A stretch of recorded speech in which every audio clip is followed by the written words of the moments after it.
నేను ఎక్కువ శాతం మీరు మీ సినిమాలు ఏవైతే చూసామో అన్నీ దాదాపు హాస్యానికి అనేక కోణాలు చూసాం. మీరు బాగా బరువైన పాత్ర ఎప్పుడైనా స్టేజ్ మీద కానీ సినిమాలో కానీ వేశారా? అక్కడక్కడ అడప వేశాను. బాగా ఏడిపించే లేకపోతే ఒక కరడు కట్టిన ఒక విలన్ కానీ? కరడు కట్టిన విలన్ వేశాను. మొదట కెరీర్ బిగినింగ్లో వేశాను. ఇప్పుడు ఇక్కడ 20 ఏళ్ల క్రితం వేశాను. నేరం, దొంగల రాజ్యం, ఇరుగిల్లు, పొరుగిల్లు, ఇవన్నీ ఆ సినిమాల్లో విలన్ వేశాను. ఆ తర్వాత విలన్ వేషాలు వేయట్లా. విలన్ వేషాలు వేస్తుంటే ఏదో ఇదిగా ఉండట్లా, సహజంగా రావట్లేదు, తృప్తి కూడా ఉండట్లేదు. జంధ్యాల గారితో ఎలాంటి అనుబంధం ఉండేది మీకు? అంటే స్వతహాగా ఆయన కూడా చాలా సహజమైన స్వచ్ఛమైన హాస్యం పండించే వ్యక్తి.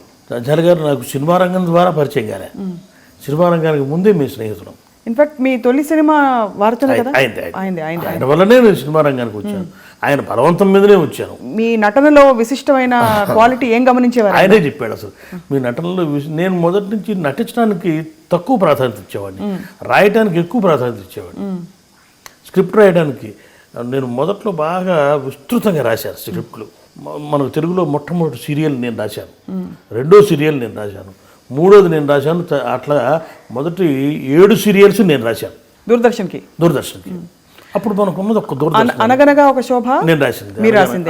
బుచ్చిబాబు నేను రాసింది. ప్రదీప్ నటించారు. కుర్రాళ్ళు, మర్యాద రావన్న, పరమానంద శిష్యులు, ఎన్నెన్నో. ఇక సో తర్వాత రాయడం మానేశారు సార్ మీరు నటనలో బిజీ అయిపోవడం వల్ల? దీనికి కారణం జంధ్యాల గారిది, మీరు 2 లైన్లు తీసుకుంటున్నారు కదా, మీకు ఆర్టిస్ట్గా మీరు బాగా షైన్ అవుతారు, నా మాట వినండి, దాని మీద ఎక్కువగా మీరు ఏకాగ్రత చూపించండి అన్నాడు ఆయన. మొదటి నుంచి ఆయన నాకు ఒక స్నేహితుడి కంటే ఎక్కువ, ఒక గురువు కంటే ఎక్కువ. మరి దాదాపుగా నాకంటే వయసు రీత్యా కూడా కొంచెం పెద్ద ఆయన. ఆయన్ని మాత్రం ఒక గురుస్థానంగా పెట్టుకున్నాము.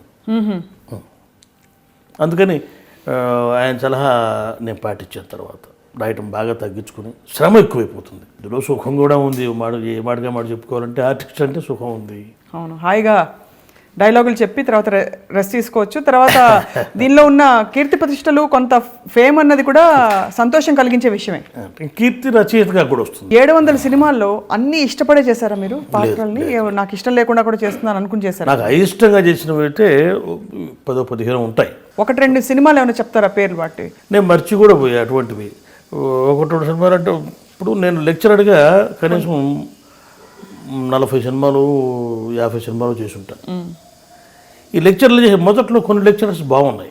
ఆనందం, నువ్వు నేను, ఇటువంటి సినిమాల్లో బాగున్నాయి. కథకు అవసరం, హీరోయిన్లకి ఏదో సహాయం చేస్తూ అట్లాగే మరీ మడిగట్టుకుంటే బాగుండదు కాబట్టి పరిధుల్లో ఉండే హాస్యం, చక్కగా ఉండే హాస్యం చేశాం. దాన్ని నాశనాగా తీసుకొని మళ్ళీ లెక్చరర్ చేయకూడని పనులు చేయించాలి ఆ పాత్ర చేత అనేసరికల్లా కొంచెం ఇబ్బంది అనిపించేది.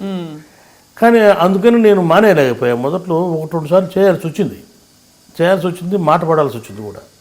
చాలామంది నన్ను అడిగారు కూడా, ఎందుకు చేశారు మీరు, ఎందుకు చేశారు, మీ వల్ల లెక్చరర్లు పరువు పోతుంది అన్నప్పుడు నాకు చాలా ఇబ్బంది అనిపించింది. ఇండస్ట్రీకి సంబంధించి ఒక 2-3 దశాబ్దాలుగా ఇండస్ట్రీని చూస్తున్న వారు ఈ మధ్య కాలంలో తరచుగా వింటున్నది, ఇండస్ట్రీ పరిస్థితులు ఇప్పుడు ఏమీ బాగాలేదు అని అంటున్నారు.